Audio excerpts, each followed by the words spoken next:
بسم الله الرحمن الرحيم. الحمد لله والصلاة والسلام على رسول الله وعلى آله وصحبه ومن والاه.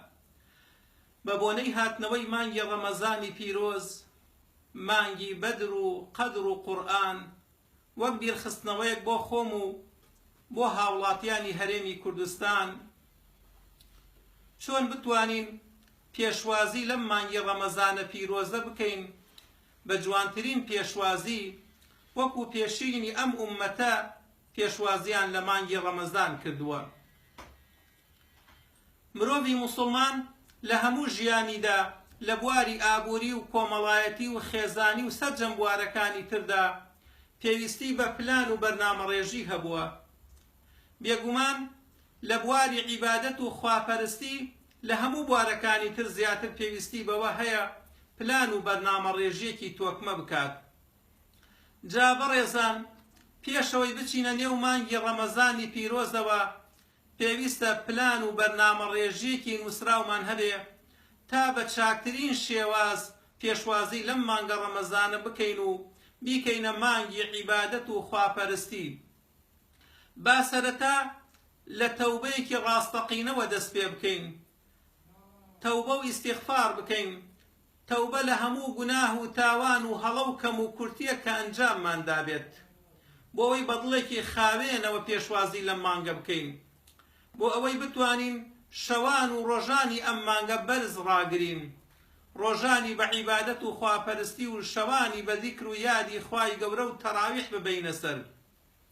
بۆیە دەخوازێت کاتەکانی ئەم مانگەمان دابەش بکەین، ڕۆژانە چەند ساتە وەختێک بۆ خوێندنەوەی قورئانی پیرۆز، لانی کەم ختمێکی قورئانی پیرۆز بکەین، هەوڵی ئەوە بین لانی کەم تەفسیرێکی قورئانی پیرۆز بخوێنینەوە بە زمانی کوردی، بۆ نمونە وەکو تەفسیری ڕامان یان هەر تەفسیرێکی تر کە بە زمانی کوردی لە بەردەستماندا هەبوو.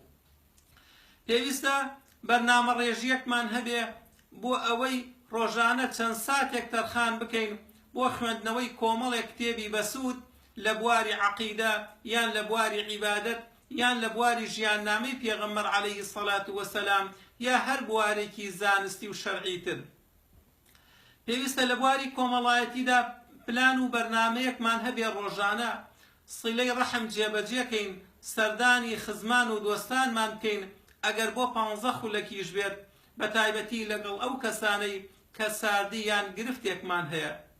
بۆیە بەڕاستی پێویستە ئەم مانگە شەوەکانی و ڕۆژەکانی بەز ڕاگرین، نەک وەکو هەندێک کەسان کە ئەم مانگە زیاتر بە خەو و بە پشوو بە پاڵدانەوە بەسەر دەبن، بەڵکو پێویستە ئەم مانگە بە تەواوەتی سوودی لێوەرگرین و بەرنامەڕێژی بۆ بکەین و بۆ ئەوەی ئینشاءالله ئەو عیبادەتانەمان خوای گەورە لێمانی قبوڵ کات و خوای گەورە لەو کەسانەمان قبوڵ کات. اللهم اجعلنا من عتقاء شهر رمضان، اللهم اجعلنا من عتقاء شهر رمضان، اللهم اجعلنا من عتقاء شهر رمضان. آمين والحمد لله رب العالمين.